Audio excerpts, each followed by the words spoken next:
Humphrey Bogart. The name alone calls up black and white memories that flicker in the mind. Shadows on a rainy street, a fedora pulled low, that unmistakable drawl. He's the man lighting a cigarette in the fog of Casablanca, the detective who never flinched, the gangster who wouldn't beg for mercy. To millions, he is Bogey, the very image of the hard-boiled hero, tough as nails and never sentimental. But who was Bogart really? Strip away the celluloid legend and you're left with a question that this story sets out to answer. How did Humphrey DeForest Bogart, a man born with a name of old money privilege, become the very face of the American tough guy? The journey to understanding Bogart the man must begin with the myth. The Bogey persona is one of Hollywood's most enduring characters. He wasn't born in the glare of movie lights, but he shaped an identity that fused grit, cynicism, and underlying decency. On the screen, Bogart was the loner against the world, sometimes a detective, sometimes a criminal, always a man with his own code. He spoke for the people who never quite fit in, the hard-luck cases who kept their hearts guarded. But the man behind the roles was far more complicated than the myth. Born in December 1899 in New York City, Humphrey DeForest Bogart entered the world miles away, literally and figuratively, from the cheap hotels and shadowy back alleys of his movies. His father was Belmont DeForest Bogart, a renowned surgeon. His mother, Maud Humphrey, was a highly successful illustrator and a suffragette. Their world was filled with art, culture, and expectations, an elite society that followed rules and proper behavior. So how did a boy raised among silver spoons and artists become Bogey, the king of the city's underdogs? Why did critics and fans alike see in him the very soul of America's fighting spirit?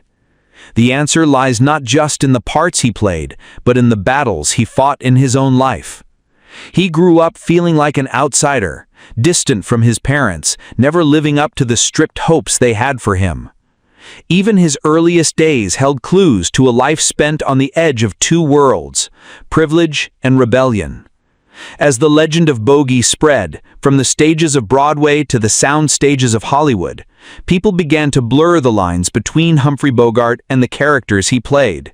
Was he Rick Blaine, shutting out the world to hide his pain? Was he Sam Spade, cold-eyed and ready for trouble? Or was he perhaps someone else entirely, a man using his roles to express parts of himself he couldn't show in real life? Tonight, we begin to pull back the layers, to separate the myth from the man. Through rare stories, interviews with those who knew him, and a deep exploration of the Hollywood machine that helped create Bogey, we'll discover what made Humphrey Bogart endure. We'll ask why audiences across generations and continents still recognize themselves in his defiance, his vulnerability, and his impossible cool. As the lights fade up on our first chapter, we're not just remembering an actor, we're setting out to meet the man behind the legend, a man who changed what it meant to be tough, and who, with a glance and the curl of a lip, became timeless. Born into privilege on the Upper West Side of Manhattan, Humphrey Bogart's beginnings were a far cry from the gritty personas that would later define his image. His family lived in comfort among New York's elite, inhabiting an elegant brownstone where art and intellect mixed with strict tradition and high expectation. The Bogarts were people of refinement, wealthy, well-educated, and ever conscious of their place in society. At the center of this world was Maud Humphrey, a woman of remarkable talent and ambition. Far from the typical turn-of-the-century housewife, Maud was one of America's leading commercial illustrators. Her gentle watercolors graced the covers of magazines and advertisements across the country. Affectionately known as the creator of the Maud Humphrey baby, she painted cherubic, rosy-cheeked infants, images that came to symbolize innocence and optimism in a rapidly changing world. Ironically, the original model for many of these illustrations was her own son, young Humphrey. Decades before Hollywood transformed him into the archetype of masculinity and cynicism, Maud's brush depicted Bogart in bonnets and lace, immortalized as the face of idealized American childhood. Yet for all her acclaim, Maude was not the nurturing, affectionate mother of her illustrations. She approached motherhood with the discipline she gave her career, organized, efficient, and always somewhat distant. Her husband, Belmont DeForest Bogart, was a distinguished surgeon, known for both his medical skills and his imposing presence. Belmont was strict, reserved, and emotionally remote, measuring his children's worth against high standards of achievement and decorum. Humphrey's early years thus unfolded in a home of abundance, but not warmth.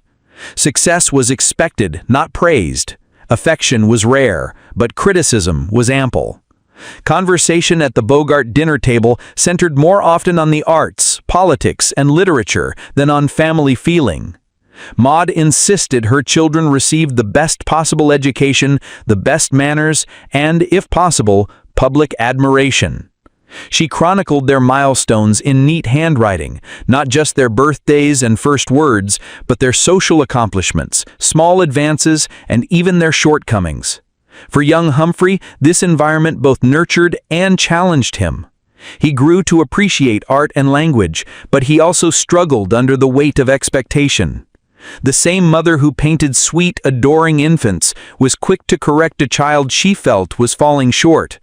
The father who could save lives in the operating room proved helpless in bridging the emotional gap at home. Bonds were formed at arm's length, and little was said about what was felt beneath the surface.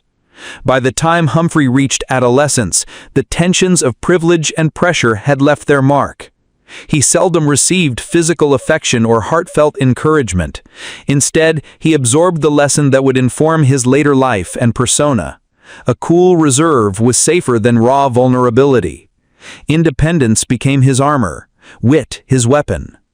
Maude Humphrey's career paved the way for her child's fame in an unexpected way.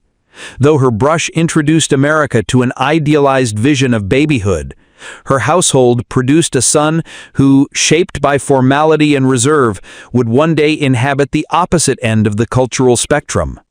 Humphrey Bogart, forever immortalized as Bogey, was raised in luxury but learned to protect himself with distance, a tough guy whose first role was that of the Maude Humphrey baby, smiling from the covers of magazines while living in a house where love was often measured in achievement, not embrace. From an early age, Humphrey Bogart was never content to follow a predetermined path.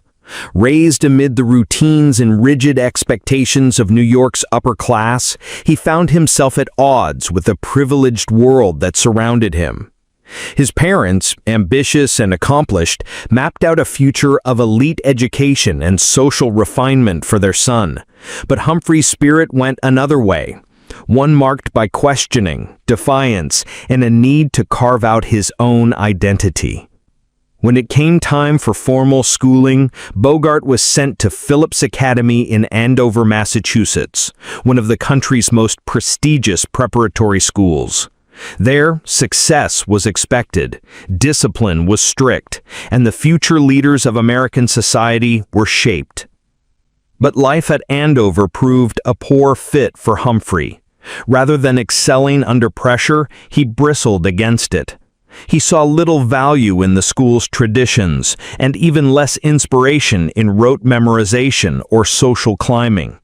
Instead of thriving, he languished. His grades were low, his motivation lacking, and his attitude skeptical, even irreverent. Peer expectations and faculty authority seemed only to inflame Bogart's resistance. He was known for mischief more than for achievement, cutting classes, pushing back against rigid rules, and attracting the disapproval of teachers.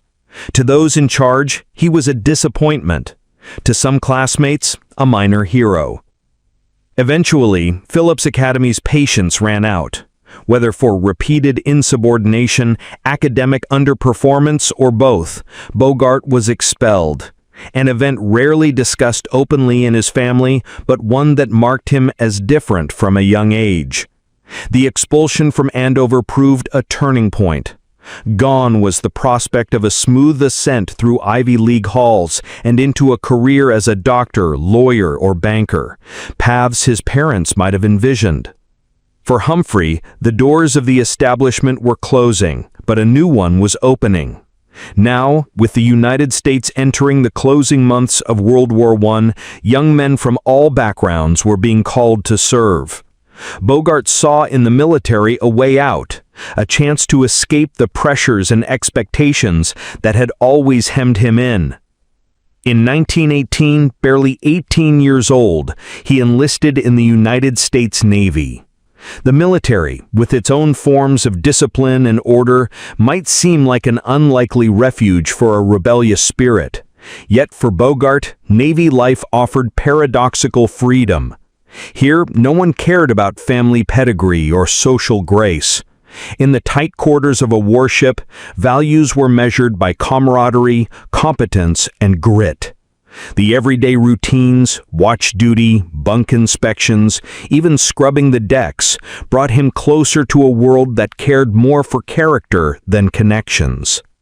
Though the war was ending as he entered the service, Bogart's time in the Navy was formative.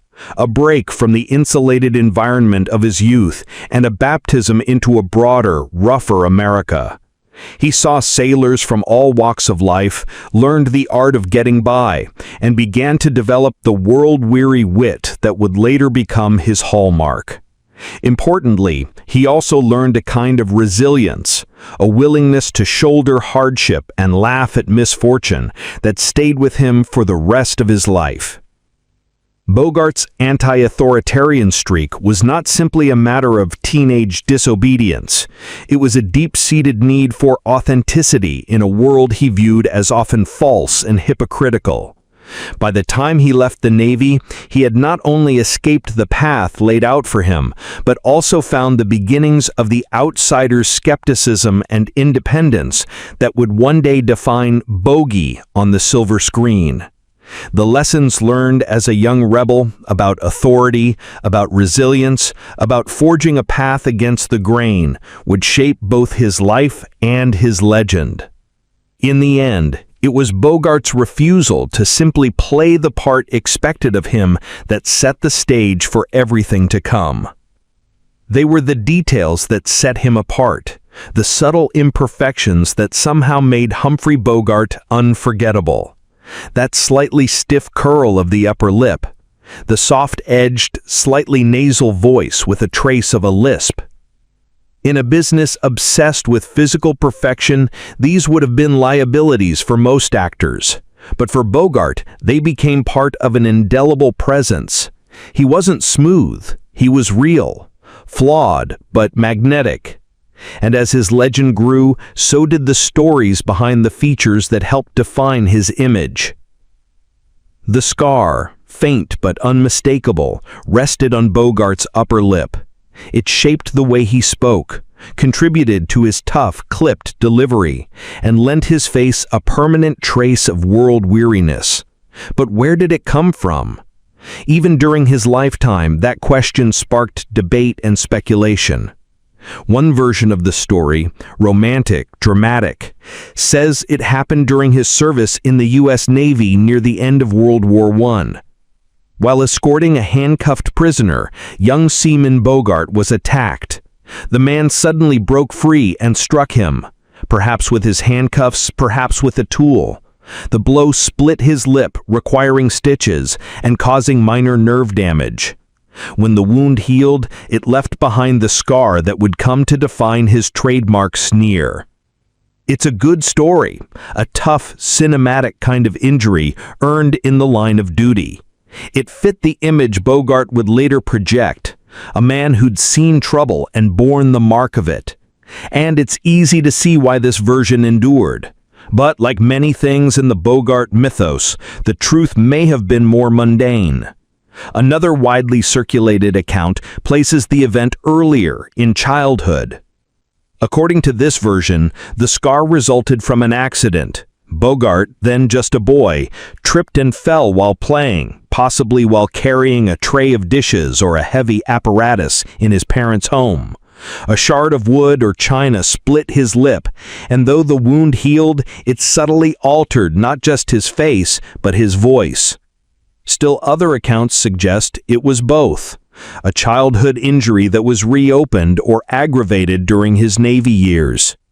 A scar embellished by the passage of time and the needs of a Hollywood narrative machine, eager to add edge and mystery to its new leading man. As for the lisp, a gentle slurring softness in his S sounds, it never was pronounced enough to be distracting. In fact, it became part of what made Bogart's voice so instantly recognizable.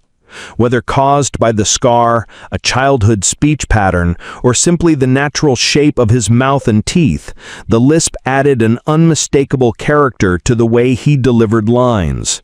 It wasn't theatrical, it was natural, unforced. That too became part of his authenticity. As his fame grew, the line between history and mythology began to blur. What mattered wasn't how the scar got there, but how it came to represent something bigger, a mark of experience, a token of resilience. Just as Bogart never overplayed his emotions on screen, he never offered definitive answers about the scar or the lisp. He left the mystery intact, perhaps knowing that a little ambiguity made the man, like his characters, even more compelling. In the end, whether by accident, by conflict, or by fate, those small, singular traits helped make Humphrey Bogart larger than life. Not despite their flaws, but because of them. After leaving the Navy, Humphrey Bogart stepped into a world that was as foreign to him as the disciplined life he had just left behind, the theatrical stages of New York City's Broadway. For over a decade, Bogart toiled in the shadowy wings of the American theater, spending endless hours rehearsing, auditioning, and performing in a continuous cycle that often offered more frustration than fulfillment. During these years, Bogart was frequently cast in a narrow range of roles, the polished, clean-cut juvenile lead. On stage, he was the privileged young man in white pants, handsome but fundamentally forgettable.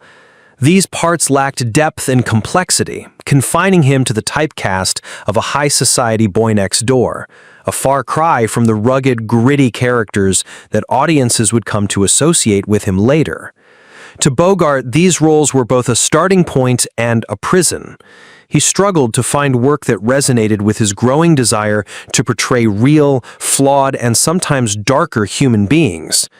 Instead, the parts he was offered felt superficial, decorative roles in light-hearted comedies or melodramas, designed to appeal to middle-class audiences hungry for elegance and charm, not grit or nuance. The white pants roles, as Bogart himself would later disparagingly refer to them, began to weigh heavily on his spirit. He felt creatively stifled and deeply uncertain about his future. The disparity between his aspirations and the parts available eroded his confidence. Occasionally, he worked with notable producers and directors, but recognition and success remained elusive. It was in these years that Bogart's trademark cynicism started to take root. Night after night, he watched other actors rise and fall, sometimes bewildered by the fickleness of the business. The early stages of a disconnect formed between the man he was and the persona he was being molded into, one that would soon fuel the unvarnished authenticity he brought to his later film roles.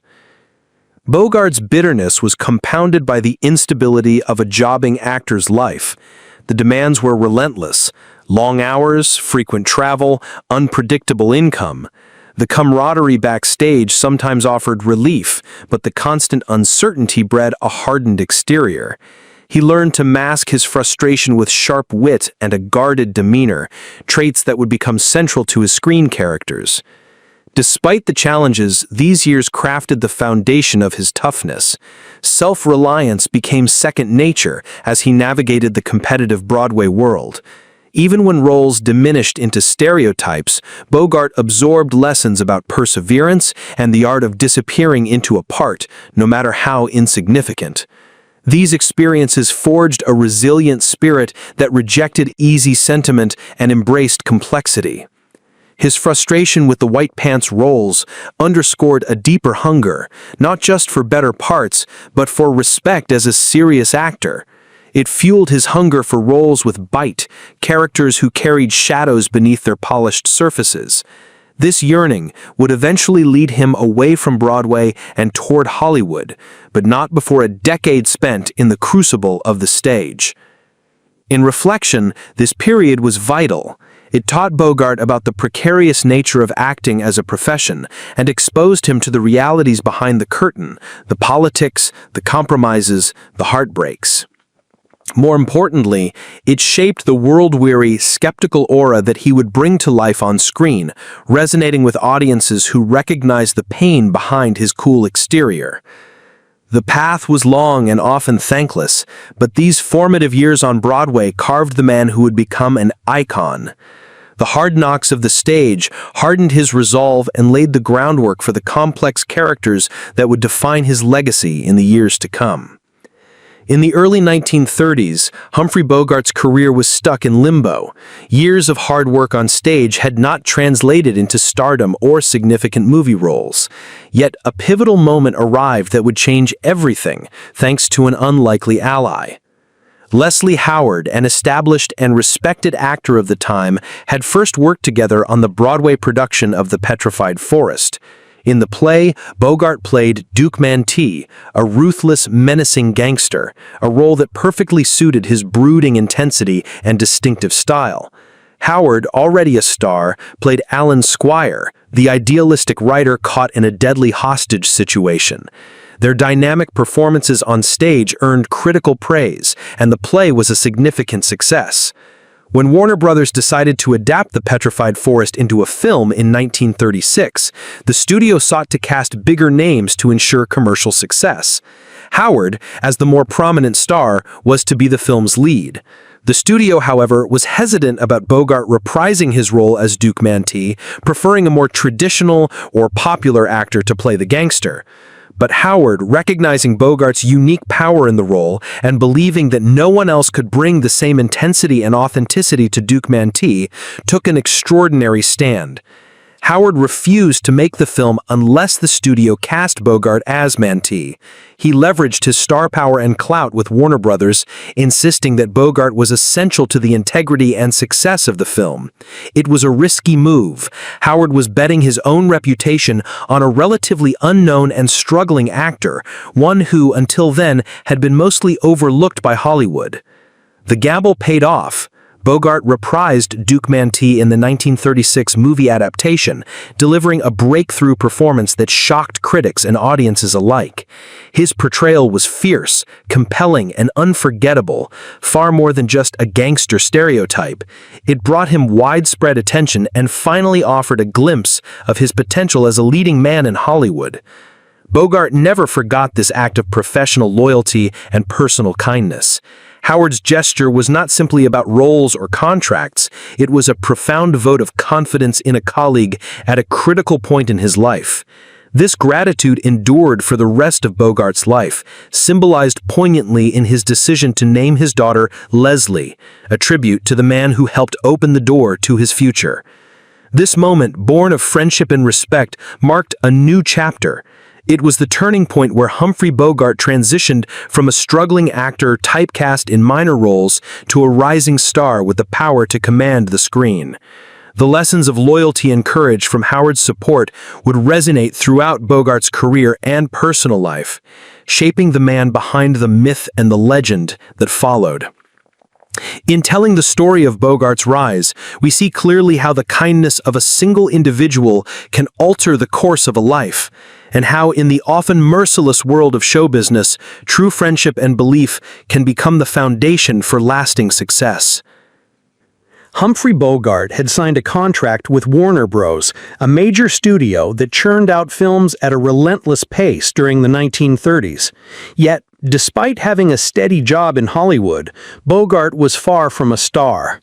Instead, he found himself caught in the unforgiving machinery of the studio system, a vast factory that produced movies with assembly line efficiency, often reducing talented actors to interchangeable parts. During this period, Bogart was typecast relentlessly. He was cast almost exclusively as the villain, the tough guy with a sneer, the man always on the wrong side of the law. Whether it was a gangster, a crooked cop, or a brute enforcer, Bogart's roles were defined less by nuance and more by menace. More often than not, his characters were doomed from the start, destined to be killed off by the film's hero, who was frequently played by stars like James Cagney or Edward G. Robinson, both established leading men and Warner Bros. Staples. While Bogart's name frequently appeared in the cast lists, it was usually far down the bill. Third or fourth billing was typical, a reminder that he was a supporting player rather than the focal point. His screen time was limited, and his characters were often little more than obstacles for the protagonists to overcome. This professional fall guy status meant that Bogart appeared in countless death scenes, moments where his character would meet violent ends, sometimes repeated so often it was almost comical. Yet it was this consistency and reliability that kept Bogart employed. Warner Bros. Knew they could count on him to bring a convincing edge of danger to their crime pictures and gangster dramas. His slightly lisping, world-weary voice and scarred face lent authenticity to these roles, but they also kept him confined to a narrow range. The studio system prized efficiency and predictability over artistic risk, and Bogart was a perfect fit for the role of the dependable heavy. For almost a decade, Bogart was trapped in this repetitive cycle, playing variations on the same type, swallowed up by a system that favored the familiar. The factory-like nature of Warner Bros. Productions meant movies were made quickly, with little room for improvisation or depth in character development. Actors like Bogart were expected to deliver a set performance, play the villain convincingly, and exit stage left, often in an unceremonious on-screen death. But these years, while frustrating, were foundational. They allowed Bogart to hone his craft, to understand the rhythms of the camera and the power of subtle expression amid formulaic plots. Every death scene, every sneer, and every moment behind bars shaped the persona that would eventually explode into stardom. The Warner Bros. Hitman was a double-edged sword. It kept Bogart visible to audiences and respected by the studio, but left his true potential stifled. Still, beneath the typecasting, a simmering determination grew. Bogart was learning how to channel his bitterness and frustration into a steely toughness that would become his signature. Though he was little more than a hired gun in the films of others for years, this period was crucial in forging the icon we know today. It was here that the rough edges were sharpened, the persona of Bogey began to coalesce, and the foundation was laid for the dramatic breakthroughs that would soon come. The Warner Bros. Hitman was an underdog, doomed on screen, but slowly building a legacy off it. A man who would take each on-screen demise not as an end, but as a step toward becoming one of Hollywood's greatest heroes. Humphrey Bogart's personal life during the late 1930s and early 1940s was marked by turmoil and intensity, most notably in his marriage to actress Mayo Methot, his third wife. Their relationship was famously volatile, fueled by alcohol, jealousy, and explosive arguments that earned them the media nickname the Battling Bogarts. This chapter of Bogart's life reveals a man struggling fiercely not only on screen but off it, carrying the weight of his professional frustrations directly into his private world. Mayo Methot, herself a talented stage and film actress, met Bogart during a time when both were grappling with insecurity and unresolved anger. While Bogart was still trying to break free from typecasting and secure meaningful roles, Method was battling her own challenges in Hollywood. Together, they formed a combustible partnership where passion frequently morphed into conflict. Their fights were often public and fierce, fueled by heavy drinking that masked deeper pains and vulnerabilities. Tabloid newspapers of the era eagerly chronicled their disputes. Blazing headlines and sensational stories painted the couple as a pair locked in a destructive dance, lashing out physically and verbally at each other. It wasn't just the media spectacle, but also the harsh reality of a relationship marked by mistrust, bitterness, and suffering. Behind closed doors, the battling Bogart's life was a reflection of the pressures Bogart faced in his career. The frustration of being stuck in unsatisfying roles and feeling pigeonholed as a tough guy predator spilled over into his marriage, deepening his cynicism and hardening his demeanor. Rather than finding refuge in his home, Bogart often encountered more conflict, compounding a sense of isolation and despair.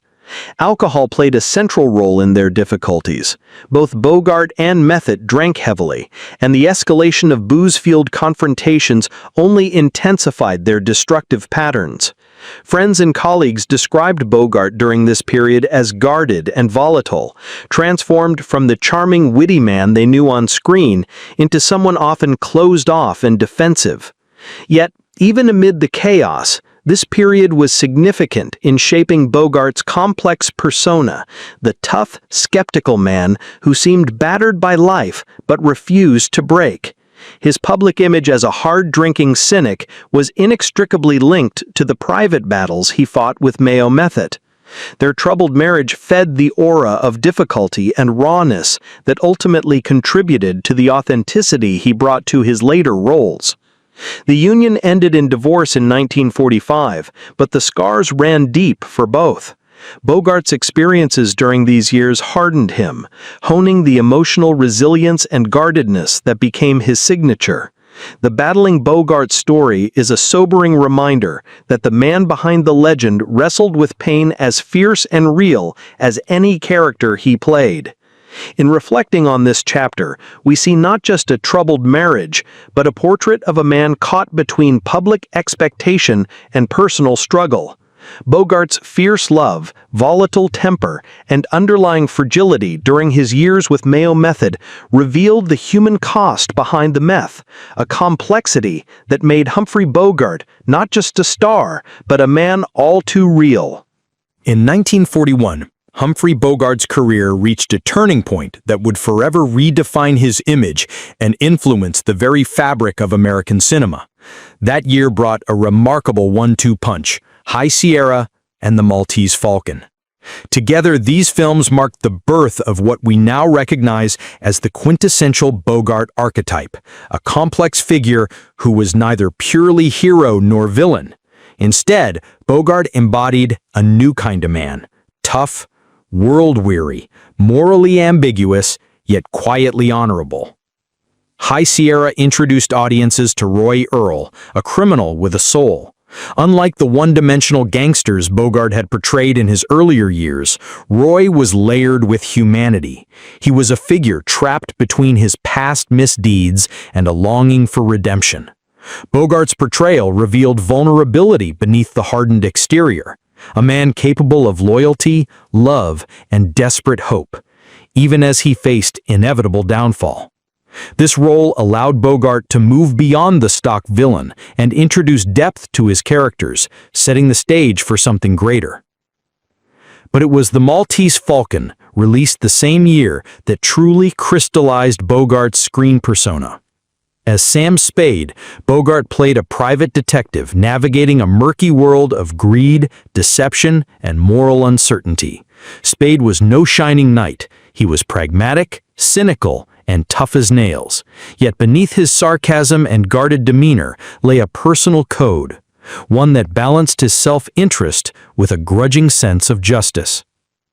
Sam Spade was revolutionary because he blurred the line between hero and anti-hero, reflecting a world where good and evil were rarely clear-cut.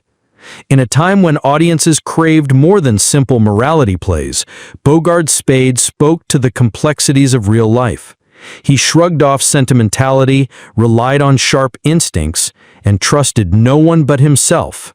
Yet, he was not without principles.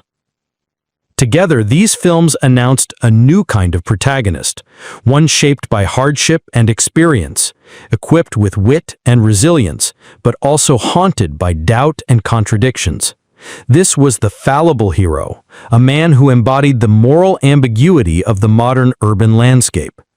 Bogart's nuanced performances made these characters unforgettable, setting a template for countless screen tough guys to come.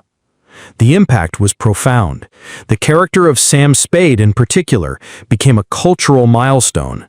He was the archetype of the hard-boiled detective, a figure who has since become synonymous with film noir itself. Directors, writers, and actors would look back on Bogart's performance as a benchmark, proof that a leading man could be complex, flawed, and compelling all at once. In reflecting on this pivotal moment, modern filmmakers like Martin Scorsese emphasize the importance of Bogart's breakthrough. Scorsese points to the Maltese Falcon not just as a masterful film, but as a turning point in cinematic storytelling, a doorway to more daring, morally intricate narratives. For Bogart, the emergence of this persona was both a professional triumph and a transformation of his identity, allowing him to transcend typecasting and become an icon for generations to come. Thus, the year 1941 didn't just elevate Humphrey Bogart's career, it birthed a new cinematic code. This was the era when Bogart stopped being merely a character actor or a supporting gangster and started being the man who could carry a film with his presence, his voice, and his inexorable cool. It was the beginning of the legend, the birth of Bogart as we know him, the reluctant hero, the man with a code, forever navigating the shadows with a cigarette clenched between his lips and a wary eye on the world around him. In 1941, a remarkable collaboration began, one that would not only redefine Humphrey Bogart's career, but also leave an indelible mark on the history of cinema. This was the partnership between Bogart and John Huston, a young, ambitious director making his feature film debut with the Maltese Falcon. Their alliance was a meeting of minds, a fusion of talent and vision that unlocked something new and enduring in both men. John Huston was a fresh voice in Hollywood, yet his confidence and artistic clarity were unmistakable. He approached the Maltese Falcon with a determination to cast light on a story of shadow and deceit, and more importantly, to reveal the authentic core of his leading man, Humphrey Bogart. Huston believed that Bogart was more than the typecast tough guy the studios had crafted. He sensed a complex depth beneath Bogart's scarred exterior, a man capable of subtlety, intelligence, and a quiet code of honor. The director's lean, no-nonsense style was a perfect match for the material and for Bogart himself. Huston's pared-down approach valued economy and precision, stripping away all excess to focus on sharp dialogue, taut pacing, and character-driven storytelling. This fidelity to the source material, Dashiell Hammett's novel, combined with Huston's instinct for psychological realism, set the stage for a film that felt both grounded and electrifying. Bogart, for his part, embraced Huston's vision. He was no longer content to play the caricatured villains or the predictable heavies of Warner Brothers' factory system. With Huston's guidance, Bogart found the freedom to invest Sam Spade with a rich mix of toughness and vulnerability, humor and guarded mistrust. Their collaboration was intensely professional, yet rooted in a genuine friendship and mutual respect that extended beyond the soundstage. Together they crafted a character who was as enigmatic off-screen as he was on. Sam Spade was sharp and irreverent, never wholly transparent, always navigating a morally ambiguous world with a sardonic smile and a keen eye on the world around him. Behind the scenes, their rapport was marked by lively discussions, shared ideas, and Huston's willingness to let Bogart improvise within the framework he created. This collaborative spirit fostered moments of authenticity that resonate decades later. Huston's trust empowered Bogart to go beyond his limits, to infuse Spade with layers of complexity that delighted audiences and critics alike. The success of the Maltese Falcon was not just the triumph of a film, it was the triumph of a partnership. It announced to Hollywood and the world that Bogart was no longer a supporting player, but a leading man of gravity and magnetism. Huston's direction not only brought out Bogart's best work, but also helped define the visual and thematic style of film noir for years to come. Their collaboration would continue beyond this film, forming one of the most celebrated director-actor relationships in cinema history. But it was the Maltese Falcon that first crystallized their incredible synergy, a perfect storm of talent, vision, and mutual belief. In that moment, standing on a San Francisco street corner, under dim street lamps and neon signs, Bogart's Sam Spade walked into the cultural imagination forever. Thanks to Huston's lean, faithful direction and his faith in Bogart's authentic grit, the myth of the hard-boiled detective was born, along with the fully realized Bogey persona that would captivate audiences for generations to come.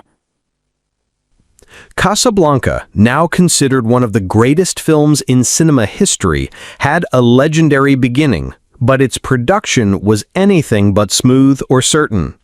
In 1942, the world was deep in the throes of World War II, and Hollywood studios were rushing to produce films that would support the war effort, boost morale, and reflect the rapidly changing global landscape. Yet when Warner Bros. Greenlit Casablanca, few anticipated it would become the enduring classic we revere today. From the outset, Casablanca was a film in flux. The script was famously unfinished well into shooting, with multiple writers working simultaneously, revising scenes and creating alternate storylines. The atmosphere on set was one of creative chaos. No one, not the director, not the actors, not even the producers, had a clear sense of how the film would end until the very last moments. Different versions of the script existed side by side, some with differing fates for the main characters, reflecting a deep uncertainty about how the story should resolve. Humphrey Bogart, cast as the cynical nightclub owner Rick Blaine, navigated this uncertainty with his signature mix of professionalism and guarded humor. Alongside co-stars Ingrid Bergman and Paul Henreid, Bogart found himself part of a production that was evolving in real time. Dialogue was rewritten, characters' motivations adjusted, and scenes shot out of order. The filmmakers were feeling their way toward a story that could balance romance, political intrigue, and the dark realities of war. The studio's expectations were modest at best. Casablanca was seen primarily as another wartime propaganda film, an entertaining distraction that might stir patriotic feelings but was not initially positioned as a prestige picture. Warner Bros. Gave it a practical budget and a relatively quick production schedule, not anticipating the cultural phenomenon that would emerge. On set, the cast and crew worked long hours under tight deadlines, often redoing takes to accommodate the constantly changing script. This fluid environment demanded adaptability from everyone involved. Yet beneath the surface of confusion, a remarkable creative energy took hold. Director Michael Curtiz skillfully guided the cast through the shifting narrative, and the chemistry between Bogart and Bergman began to spark in ways that would captivate audiences for decades. Behind the scenes, stories abound of camaraderie, occasional tensions, and a shared awareness that something special was taking shape, even if no one fully understood it at the time. Biographers and crew members have recalled the excitement mixed with exhaustion, the late-night rewrites, and the ever-present uncertainty about the final cut. When Casablanca finally premiered, it stunned critics and audiences alike. The film's dialogue, much of it penned in those last frantic days, became legendary, with lines like, "Here's looking at you, kid," and "We'll always have Paris," embedding themselves in popular culture. The balance of romance, sacrifice, and resistance against tyranny struck a chord at a moment when the outcome of the war was still uncertain. In retrospect, Casablanca's production story is a testament to the unpredictable alchemy of filmmaking. What began as a modest project burdened by logistical challenges and creative indecision evolved into a masterpiece through collaboration, improvisation, and the compelling performances of its leads. The film's chaotic gestation only amplified its authenticity, mirroring the confusion and hope of a world at war. Through this process, Humphrey Bogart transformed from a dependable leading man into an icon of reluctant heroism, embodying the film's central themes of sacrifice and moral complicacy. Casablanca is more than just a character. He is a symbol. In Casablanca, released in 1942 amidst the turmoil of World War II, Rick embodies the complex spirit of an America caught between isolationism and inevitable involvement. At first glance, he is the archetype of the reluctant hero, a nightclub owner who claims to be neutral, worn down by cynicism and past heartbreak. Yet beneath this hardened exterior lies a man grappling with the painful contradictions of loyalty, love, and duty. Rick's world is Casablanca, a city poised at the crossroads of war and refuge, where exiles from across Europe seek passage to freedom. Here, Rick runs his cafe with a strict don't ask, don't tell policy, keeping his distance from the political turmoil swirling around him. His famous line, "Of all the gin joints, in all the towns, in all the world, she walks into mine," is not merely about a lost love. It captures his sense of betrayal and resignation, the heavy weight of past choices that keep him emotionally guarded. This portrayal of Rick is deeply resonant with the American psyche of the early 1940s. As the United States struggled with the question of intervention, many favored staying on the sidelines, wary of another devastating global conflict. Rick's cynical, self-preserving stance echoes this sentiment. He is a man burned by idealism and longing to avoid further pain. Yet the film carefully peels back this skepticism to reveal the wounded idealist beneath. The turning point comes in moments like the stirring La Marseillaise scene, where refugees defiantly raise their voices in the French national anthem, reclaiming hope and resistance in the face of tyranny. Here, Rick cannot remain detached. His rising emotion conveys a rekindling of commitment, not just to a woman or a lost love, but to a cause greater than himself. This moment marks Rick's transformation from isolationist observer to active participant in the fight against oppression. By the film's final scene at the fog-shrouded airport, Rick fully embraces this change. He sacrifices personal happiness for the greater good, helping his rival partner escape with the woman he loves. His parting words, "Louis, I think this is the beginning of a beautiful friendship," signal not only a personal rebirth, but a wider hope for renewed alliances against tyranny, mirroring America's own entrance into World War II. Through Rick Blaine, Humphrey Bogart transcended his earlier roles. He gave life to a character who was complicated, flawed, deeply human, and ultimately heroic. Rick's blend of toughness and vulnerability, cynicism and idealism made him relatable and inspiring to audiences worldwide. He became the embodiment of American resolve, a man shaped by hardship who still chooses to fight for justice and hope. The role catapulted Bogart from a respected actor to a global icon, a figure whose cool demeanor and moral complexity would influence generations of film heroes. Rick Blaine was not just a character in a movie. He was a reflection of a nation grappling with its conscience and identity in wartime. His reluctant heroism affirmed that courage often comes wrapped in doubt and sacrifice. Decades later, Casablanca and its protagonist remain touchstones in film history and American culture. Rick's journey resonates as a timeless story of redemption and commitment, reminding us that even in the darkest times, the spark of idealism can never be fully extinguished. In the character of Rick Blaine, Humphrey Bogart created an enduring symbol of a wounded cynic finding his way back to hope, and of a troubled America stepping onto the world stage with renewed purpose. At just 19 years old, Lauren Bacall, born Betty Joan Persky, was on the cusp of a transformation that would soon captivate Hollywood and the world. Her journey from a shy, unassuming model to a sultry screen presence began almost by accident, yet it would become one of the most defining romances and partnerships in cinema history. In the early 1940s, Bacall was working as a model, her striking features already catching the eye of fashion photographers. But it was not just her looks that set her apart. It was the enigmatic quality she possessed, a smoky allure wrapped in youthful innocence. This unique fusion caught the attention of famous director Howard Hawks, or more precisely, the keen eye of his wife, Slim Hawks. Slim saw something special in the young woman, a blend of mystery, sophistication, and raw potential that the silver screen had yet to harness. Howard Hawks would soon bring Bacall to the attention of Warner Bros. Studio executives, initiating a screen test that would prove legendary in Hollywood lore.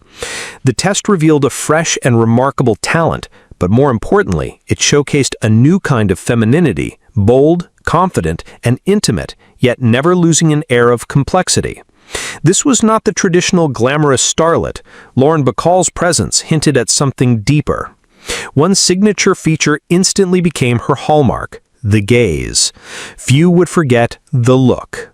It was a way she tilted her chin slightly down while her eyes looked upward with a smoky, half-lidded intensity, a glance that conveyed both confidence and vulnerability.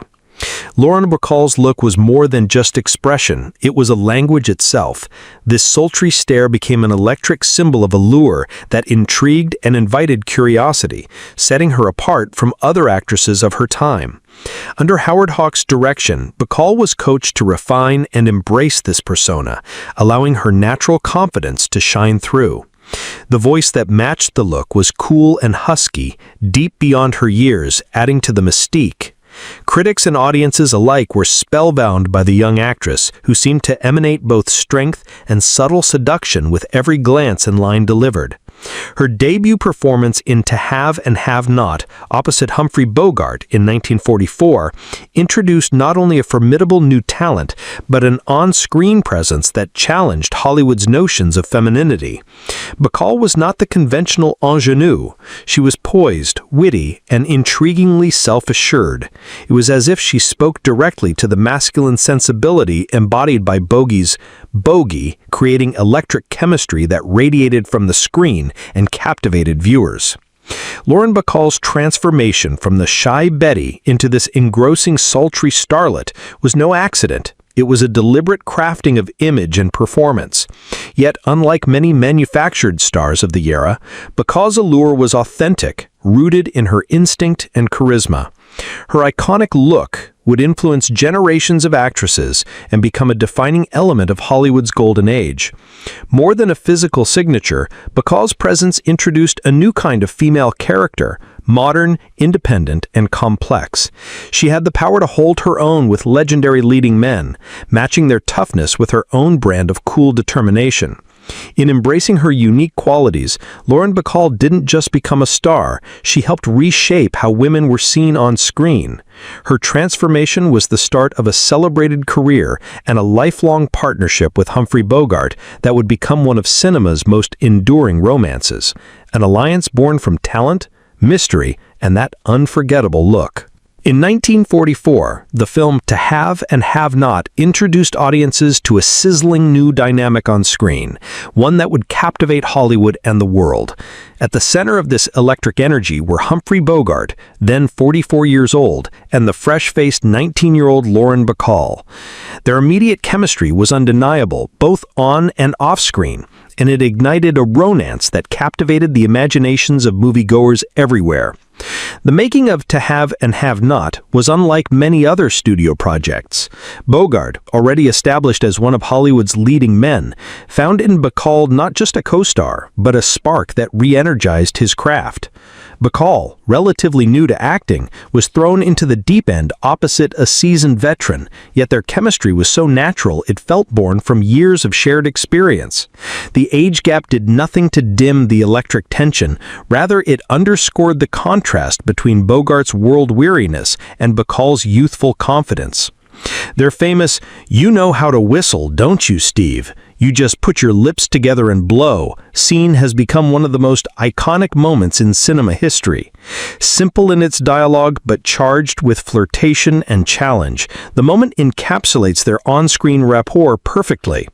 Bacall's cool delivery and knowing look sparked a kind of playful intimacy that dazzled audiences and changed the way romantic encounters could be portrayed on film. Behind the scenes, however, this spark was no act. Their first meeting on the set was electric. Bacall later described feeling both intimidated and exhilarated by Bogart's presence. Bogart, who had been married to Mayo Mathot at the time, was immediately drawn to Bacall's poise and spirit. Their real-life romance blossomed quickly, adding layers of authenticity to their performances.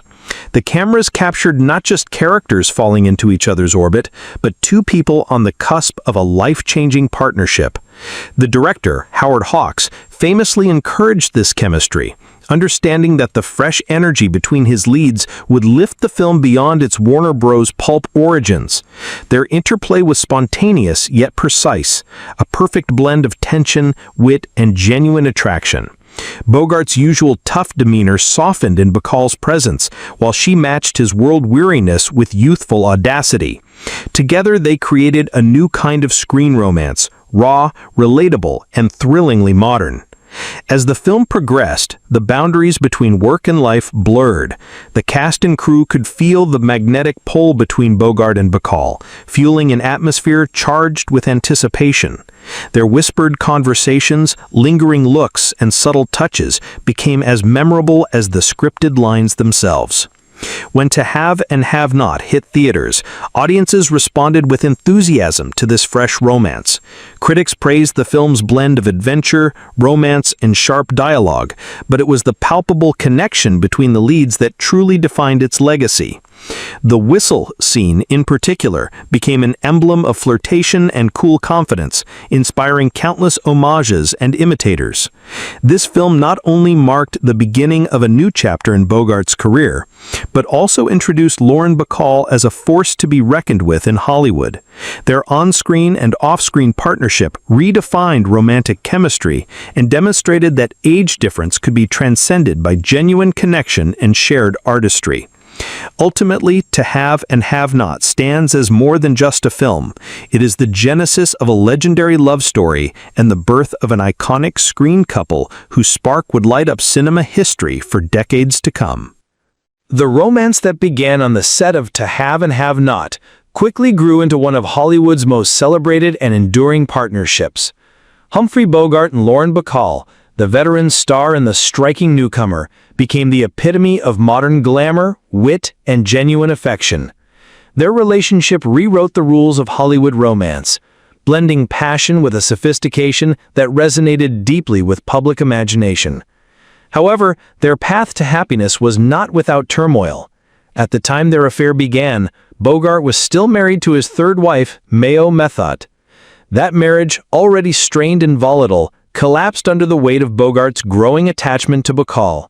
The press eagerly followed the unfolding drama, capturing the tension between the battling Bogarts and the fresh, vibrant presence of Bacall.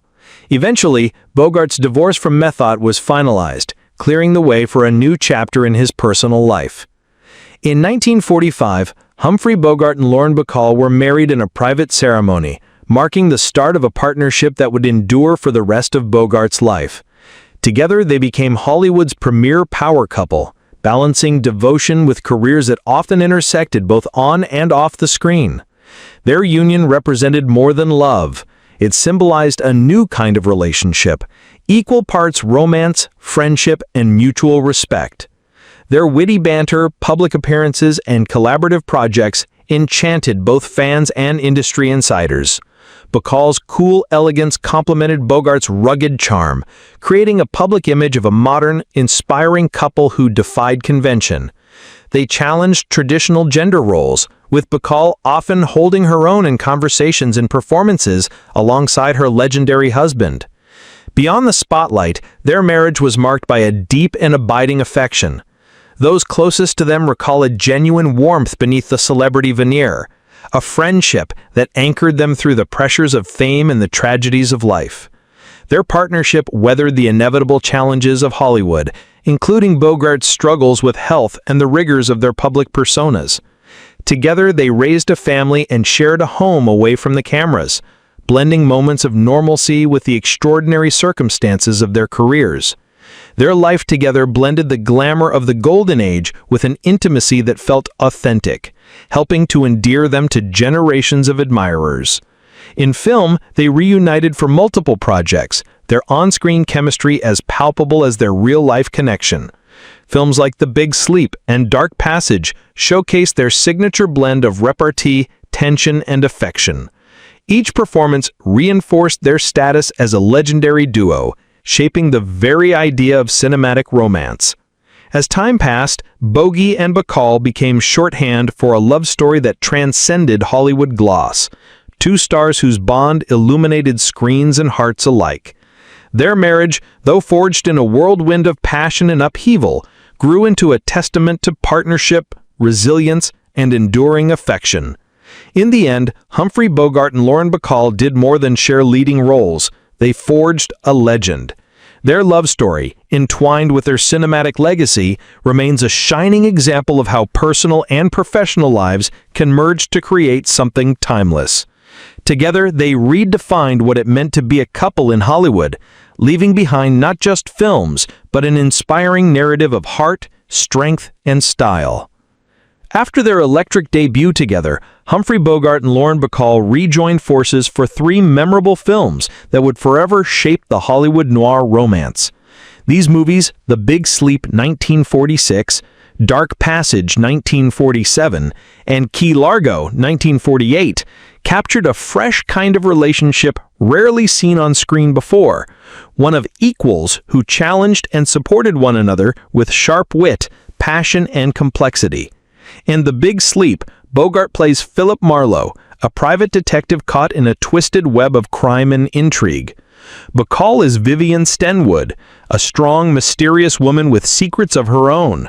Their characters exchange fast-paced, clever dialogue, where every word feels like a playful duel. They tease, challenge, and push one another, but there's always a deep respect beneath their sparring. Unlike traditional romantic roles that often put the woman in a passive position, Vivian stands tall next to Marlowe, creating a partnership of equals that feels modern and real. This dynamic marked a big shift in how love and romance were shown on screen. Rather than simple, idealized couples, Bogart and Bacall's characters shared a relationship full of tension, humor, and mutual understanding. Their conversations were not just about love, but about power, independence, and trust. This blend of feelings gave their romance a new depth and made their performances unforgettable. In Dark Passage, the story focuses on trust and hope. Bogart's character is an escaped convict with a secret, and Bacall's character helps him hide and find safety. Here, their relationship grows more tender, filled with moments of vulnerability. Bacall's support shows strength and care, revealing that romance could be both passionate and deeply loyal, even in dangerous circumstances. Their chemistry shines as they navigate fear and uncertainty together. Key Largo offers a different kind of story, set mostly in a storm-battered hotel where fear and tension run high.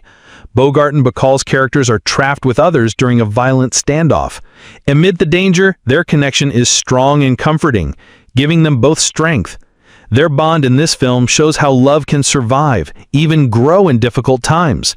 It proves that their partnership was more than just romance. It was about standing together against the world's challenges. Over these films, Bogart and Bacall created a new standard for on-screen couples. Their real-life romance infused their performances with honesty and energy. Viewers could feel the pull and push, the heat and care between them.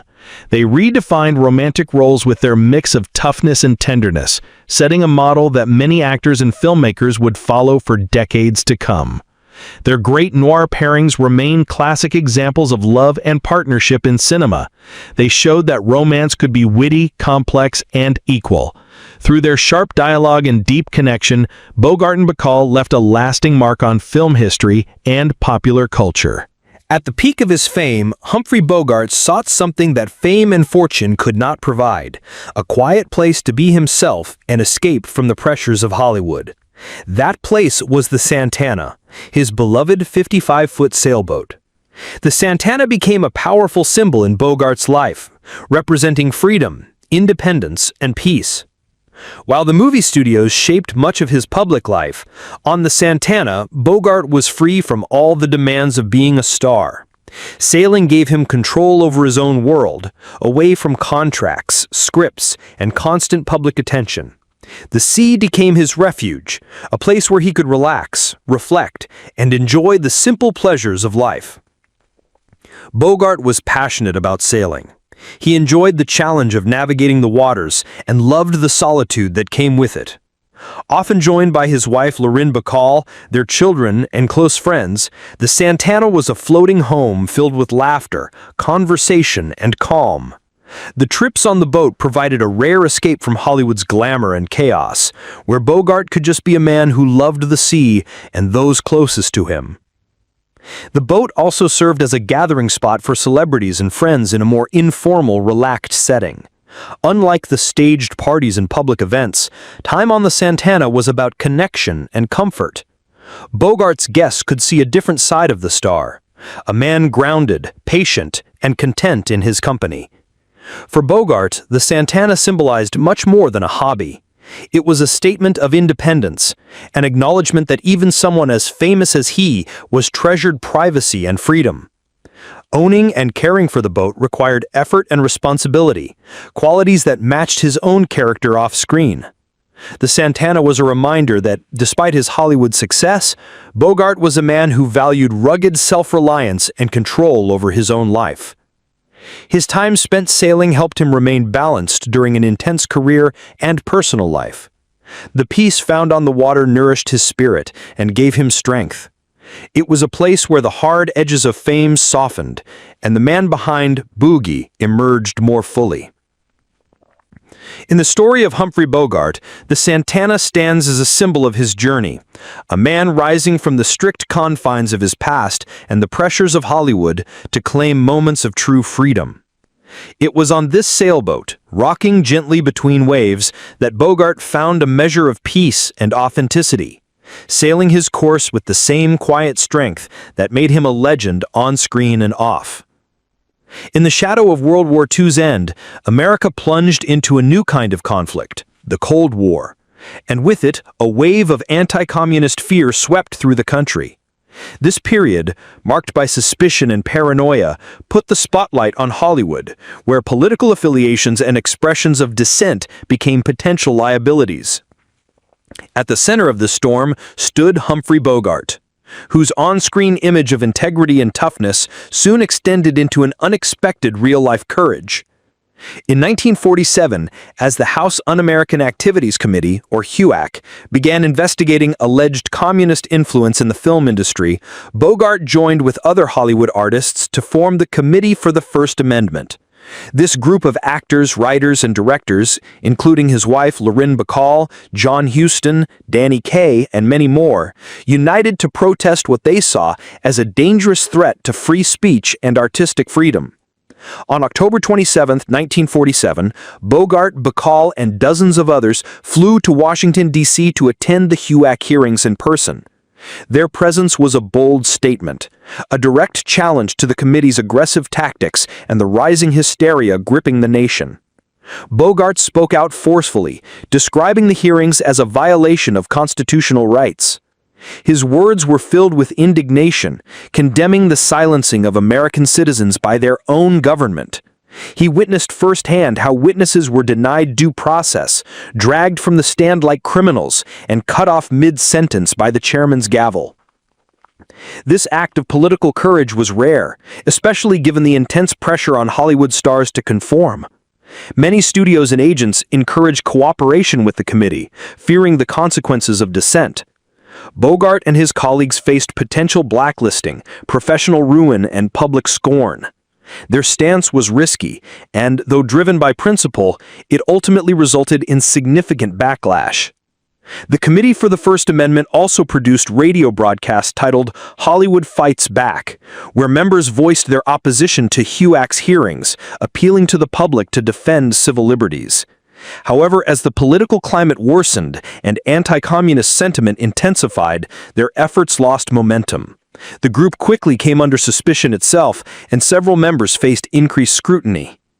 Under mounting pressure, Bogart eventually distanced himself from the more radical elements of the protest, later calling the Washington trip ill-advised. But his initial involvement demonstrated that the man behind the tough guy persona possessed a genuine commitment to justice and liberty. His actions, though complicated by the era's fear and suspicion, reflected a real-life integrity that transcended his roles on screen. While others, like the Hollywood 10, suffered imprisonment and lifelong blacklisting, Bogart remained a major star, though he never fully escaped the shadow of the Red Scare. His stand against HUAC remains a significant chapter in Hollywood's political history, symbolizing a courageous defense of conscience amid hysteria. In 1948, Humphrey Bogart reunited with director John Huston for The Treasure of the Sierra Madre, a film that stands as one of the darkest, most unflinching explorations of human nature ever brought to the screen.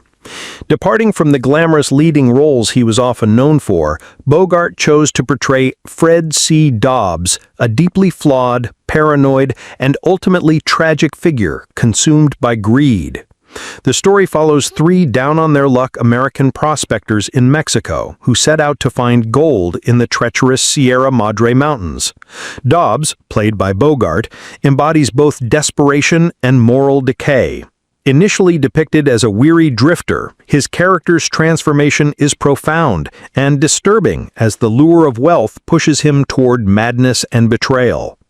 Bogart's performance fearlessly exposes Dobbs's ugliness, his selfishness, his mistrust, and his descent into paranoia. He captures the corrosive effect of greed on the human soul, painting a man who is no hero but a deeply human anti-hero. This role was a choice driven by artistic conviction over vanity, allowing Bogart to explore a character stripped of charm and dignity. His portrayal is raw and unsettling, revealing facets of despair and rage rarely shown on screen at the time. One of the film's most famous moments, the "badges, we ain't got no badges, we don't need no badges, I don't have to show you any stinking badges" scene, encapsulates the tension between Dobbs and the world around him. Confronted by armed bandits claiming to be law officers, Dobbs's skepticism and hostility boil to the surface, reflecting his increasing mistrust of everyone, including his partners. The film's grim narrative plunges deep into themes of human frailty and moral collapse. Dobbs's journey is a cautionary tale about the destructive power of greed, the fragility of trust, and the thin line between survival and self-destruction. Bogart's nuanced performance draws audiences into this emotional vortex, forcing them to confront uncomfortable truths about ambition and fear. The movie itself, shot on location in Mexico and featuring gritty realism, complements Bogart's intense portrayal with stark visuals and a tense atmosphere. John Huston's direction amplifies the moral complexity, making The Treasure of the Sierra Madre not only a thrilling adventure, but a profound study of character. For Bogart, the film was a milestone, a testament to his dedication to challenging roles and his willingness to embrace complexity over conventional heroism. It remains one of his most acclaimed performances, celebrated for its depth, honesty, and compelling portrayal of man's darker impulses. Through Dobbs, Bogart showed that greatness in acting comes not from playing flawless heroes, but from illuminating the messy, conflicted, and often painful realities of human nature. In 1950, Humphrey Bogart took on what many consider his darkest, most psychologically complex role. Dixon Steele, a violent and self-destructive screenwriter in the film In a Lonely Place. Directed by Nicholas Ray, this movie daringly explores the blurred lines between reality and performance, with Bogart delivering a performance that reflects not only the character's torment, but also echoes aspects of his own public persona. Dixon Steele is a man haunted by anger and suspicion, struggling to control a dangerous temper that isolates him from those around him. In the film, Steele is suspected of murder, a suspicion that grows alongside his increasingly volatile behavior. Throughout the narrative, audiences witness a character torn between genuine affection and terrifying rage, love and destruction. It is a study in contradictions, capturing the precarious balance between vulnerability and menace. Bogart's portrayal reveals a rawness seldom seen in his earlier roles. He does not shy away from exposing Steele's flaws, the dark impulses, the insecurity, and the capacity for violence. Yet within this flawed man, there is a tenderness, especially in his relationship with Laurel Graham, played by Gloria Graham, a hopeful connection that promises redemption even as it teeters on the brink of collapse. The film's power lies in its refusal to offer easy answers. Steering clear from neat resolutions, In a Lonely Place dwells in ambiguity, forcing audiences to grapple with questions of trust, truth, and the human capacity for darkness. The moral uncertainty is unsettling and profound, reflecting post-war anxieties and the complexities of human nature rarely explored in Hollywood at the time. Intriguingly, the character of Dixon Steele parallels Humphrey Bogart's own life in unsettling ways. Bogart had by then acquired a reputation in Hollywood as difficult, known for his quick temper, stubbornness, and sometimes abrasive demeanor. While his on-screen toughness was admired, the man behind the camera was often misunderstood, grappling with insecurities and complexities that the public rarely saw. Biographers and critics have noted how much of Bogart's personal experience seeps into Steele's character. The film becomes, in many ways, a psychological mirror, reflecting Bogart's battles with his own inner demons, the struggle to reconcile his image as a cool, unflappable star with the vulnerability and anger simmering beneath. This meta layer adds depth to Bogart's performance, making it hauntingly authentic. Director Nicholas Ray's intimate and sometimes improvisational approach to filming allowed Bogart to channel this emotional intensity. The performances feel spontaneous, charged with real tension, capturing moments of beauty and menace that elevate the film beyond a standard noir thriller. The chemistry between Bogart and Graham is electric, but fraught, underscoring the fragility of hope amid suspicion and fear. In a Lonely Place stands as a testament to Bogart's range as an actor and his willingness to confront difficult material that challenged both himself and his audience. It is a stark departure from the confident, invincible characters he often played, a venture into the shadowed corners of the human psyche. In retrospect, the film offers a profound meditation on identity, isolation, and the masks people wear, both in life and on screen. It reveals how art can imitate life, how personal struggles can fuel powerful storytelling, and how a legend like Bogart was never just a hero, but a man profoundly aware of his own contradictions and pain. Part 11. In 1951, Humphrey Bogart embarked on a cinematic adventure that differed sharply from his usual urban, noir settings, The African Queen. Filmed largely on location in the wilds of Africa, the production was famously arduous, testing not only the endurance of its cast and crew, but also the limits of Bogart's own resolve and spirit. Bogart was cast as Charlie Allnut, a rough-around-the-edges, gin-drinking boat captain who pilots a dilapidated steamboat down a treacherous river during World War I. Opposite him starred Katharine Hepburn as Rose Sayer, a prim, genteel missionary whose unexpected alliance with Charlie creates both comedic sparks and dramatic tension. The chemistry between Bogart and Hepburn was immediate and remarkable. Two very different personalities brought to life a relationship full of wit, warmth, and unlikely camaraderie. Bogart's portrayal of Charlie showed a new side of his talent. Beneath the scruffy exterior was charm, humor, and vulnerability. His slovenly manner and fondness for drink became part of a lovable rogue archetype, displaying a comedy and approachability rarely seen in his previous, often brooding roles. The shoot itself was grueling. The cast and crew faced extreme heat, dangerous river currents, and persistent tropical illnesses. Filming in the remote Congo meant navigating logistical nightmares and unpredictable conditions. Yet through these hardships, Hepburn and Bogart forged a friendship grounded in mutual respect and admiration. Hepburn often spoke warmly about Bogart's professionalism and good humor despite the challenges. Off-camera, their interactions were marked by playful banter and genuine affection, qualities that translated vividly to the screen. Their performances balanced the film's adventurous spirit with moments of tenderness and genuine connection. Director John Huston guided the actors through a narrative that mixed humor, danger, and romance, allowing Bogart to open up emotionally in ways that endeared him further to audiences. The film's tone was refreshingly different for Bogart, a blend of comedy and drama that showcased his versatility. The African Queen was both a critical and commercial success, earning Bogart his only Academy Award for Best Actor. The film remains a beloved classic, celebrated for its adventurous storytelling and the unforgettable pairing of its two leads. Ultimately, the partnership of Bogart and Hepburn in The African Queen revealed new dimensions to both actors. It was a meeting of talents that, despite the difficulties of production, blossomed into a cinematic triumph, highlighting Bogart's ability to surprise audiences with sincerity and humor, and Hepburn's charm and strength. Their collaboration exemplifies how great performances can arise even under the most challenging circumstances, creating moments of movie magic that endure.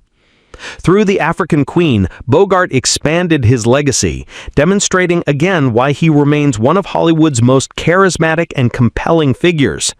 Together, The Queen and the Catherine crafted a film that still resonates, a story of unlikely partnership, resilience, and the redemptive power of companionship in the heart of wilderness and war. For decades, Humphrey Bogart had been the face of the hard-boiled hero, the cynical tough guy in film noir and gangster roles, respected but never fully celebrated by the Hollywood establishment. Yet in 1952, following years of gritty performances and a career defined by persistence and resilience, Bogart finally received the highest honor, the Academy Award for Best Actor, awarded for his performance in The African Queen. This long-awaited recognition was more than just a trophy. It was a crowning achievement that marked the culmination of Bogart's remarkable journey, from being a studio contract player relegated to villainous bit parts, to becoming a beloved icon whose nuanced performances defined an era. The same industry that had once typecast him as the heavy now publicly hailed him as its king. The African Queen was a departure from many of Bogart's previous roles, showcasing the depth and range that he had carefully cultivated over the years. His portrayal of Charlie Allnut, a rough, gin-loving steamboat captain, was both rugged and tender, brimming with humor and humanity. He brought a warmth and vulnerability to the role that captivated audiences and critics alike, proving that his talent extended far beyond the familiar, stoic, tough guy. When his name was announced at the Oscars, the applause was thunderous. Bogart ascended the stage with the unassuming humility that had become another hallmark of the man behind the legend.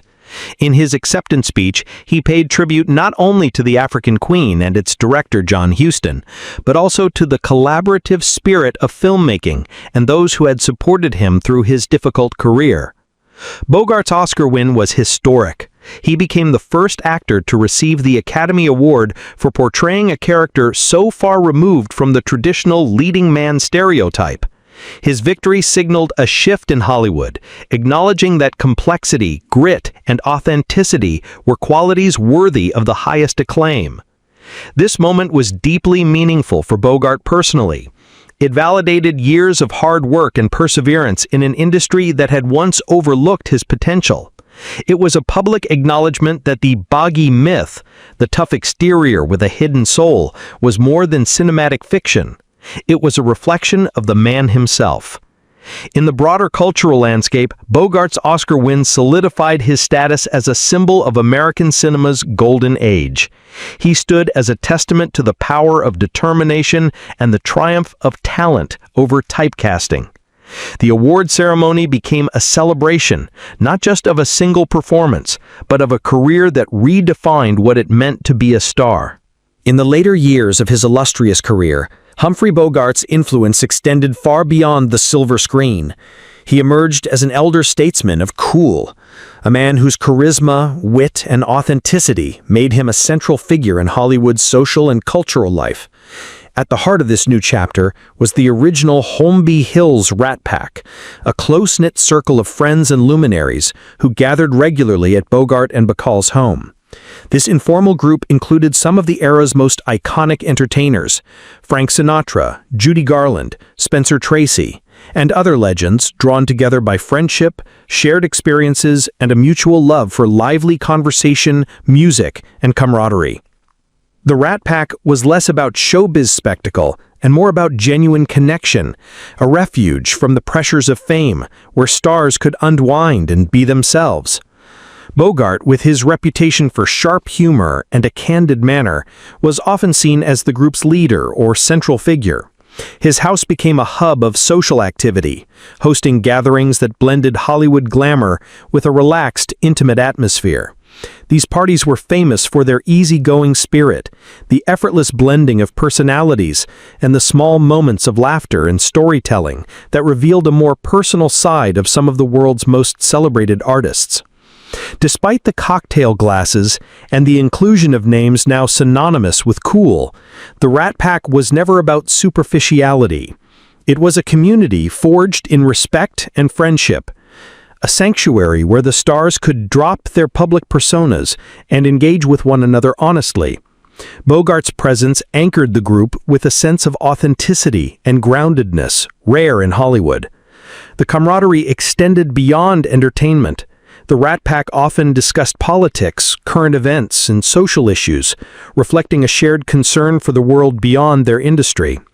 Bogart's own political convictions and experiences, such as his stand against the HUAC investigations, added depth to these engagements, making the group a gathering of minds as well as talents.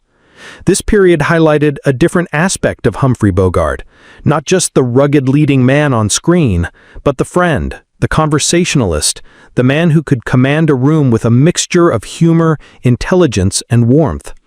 The Rat Pack legacy, centered on his home, is a testament to his enduring appeal and his role as a cultural touchstone in post-war America. While younger generations might associate the Rat Pack name primarily with later figures like Dean Martin and Sammy Davis Jr., the Holmby Hills Rat Pack remains a foundational chapter in the story, a pioneering social circle led by Bogart and Bacall that helped define Hollywood's golden social era. Together, these gatherings illuminated a more relaxed, joyous, and human side of the star.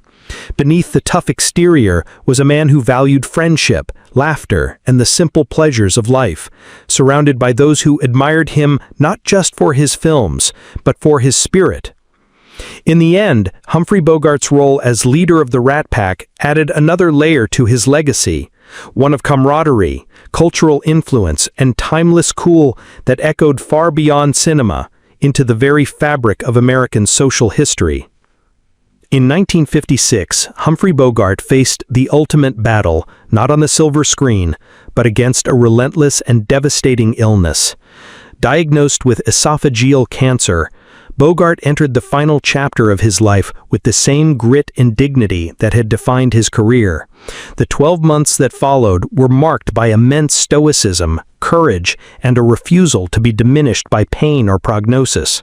For a man whose public persona was built on resilience, toughness, and controlled vulnerability, the private struggle was profound. As treatments failed to halt the disease, Bogart confronted mortality with an unwavering spirit. His health steadily declined, yet he remained a commanding presence, not only to family and friends, but to an entire Hollywood community that came to recognize the depth of his character, beyond the roles he played. Despite the grueling effects of his illness, Bogart continued to hold court, from his bedside. His home in Holmby Hills became a gathering place where the biggest stars of the era, Frank Sinatra, Spencer Tracy, Lauren Bacall, Katharine Hepburn, and other legends, came to visit, offering companionship, respect, and quiet tribute. He remained the center of attention, not for celebrity's sake, but for the warmth and authenticity he radiated even in weakness. One of the most moving moments of this final period was Spencer Tracy's eulogy, delivered with heartfelt simplicity and profound respect. Tracy remembered Bogart not only as a great actor, but as a true gentleman, a man whose strength lay as much in his kindness and integrity as in his celebrated toughness. His words painted a picture of a friend who had faced life's hardships with courage and humor, never losing sight of the man beneath the legend. Friends and biographers have since recounted details of Bogart's final days, describing a man at peace with his fate, but unwilling to surrender his essence. He joked with visitors, reminisced about past adventures, and offered wisdom drawn from a life lived fully, if not always easily. His family, particularly Lauren Bacall, stood by him steadfastly, their deep bond a source of comfort amid the physical decline. Bogart's farewell was marked not by dramatics or despair, but by dignity. The stoicism he displayed inspired those around him and added a final, affecting chapter to his legacy. He passed away on January 14, 1957, at the age of 57, leaving behind a body of work and a character that continues to resonate. His death was mourned widely, a testament to the profound impact he had made on audiences and colleagues alike. The Long Goodbye was a fitting title, not just a nod to one of his memorable films, but a reflection of the enduring presence he held even in parting. In remembering Humphrey Bogart's final year, we see a man who confronted the fragility of life with the same complexity that informed his career. His last chapter is a story of strength, love, and resolute grace, an inspiring closure to a life that embodied the very qualities of the roles he so memorably played. Humphrey Bogart is more than a figure of cinematic history. He is a symbol, a lasting icon of integrity, complexity, and an indefinable cool that transcends generations. But what lies beneath the surface of this legendary appeal? Why does Bogart, decades after his passing, continue to captivate the hearts and imaginations of audiences worldwide? At his core, Bogart represented the reluctant hero, the man of principle who is shaped by hardship but refuses to be broken by it. His characters were often flawed, skeptical, and world-weary, yet they held fast to personal codes of honor and action. This blend of toughness and vulnerability struck a chord in uncertain times and remains profoundly relevant today. He spoke for those who live in the gray areas between right and wrong, who navigate complex worlds with savvy and heart. Bogart's appeal also lies in his authenticity. Unlike many stars who crafted polished facades, Bogart's public and private selves seemed aligned. His trademark sneer, lisp, and scar were marks of imperfection that made him relatable rather than distant.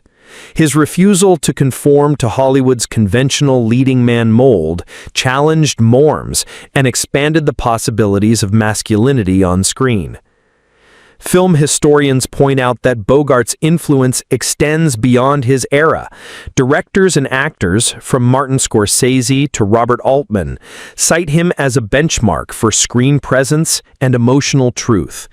His archetype, the tough yet tender anti-hero, remains a template in storytelling, illustrating the enduring power of complexity in characters.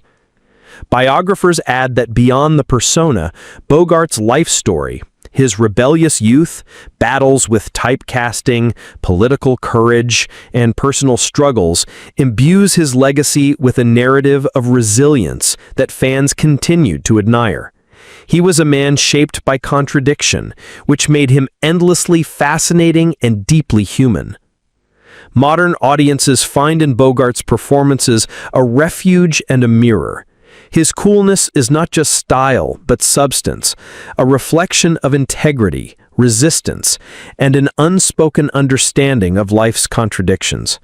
He embodies a timeless truth that real strength often comes wrapped in vulnerability, and that true heroism is about staying true to oneself amidst chaos. As the final frames of this documentary fade, we leave with a montage of Bogart's most unforgettable moments. Each glance, line delivery, and gesture reminds us why his influence has not dimmed. From Casablanca to the African Queen, from the gritty streets of Noir to the calm of the open sea, Bogart's presence endures, not just as a movie star, but as a cultural icon. In the end, Humphrey Bogart remains the definition of cool, less a costume and more a way of being. His legacy speaks to the man of action and principle in a complicated world, a legacy that will continue to inspire, challenge, and captivate for generations yet to come.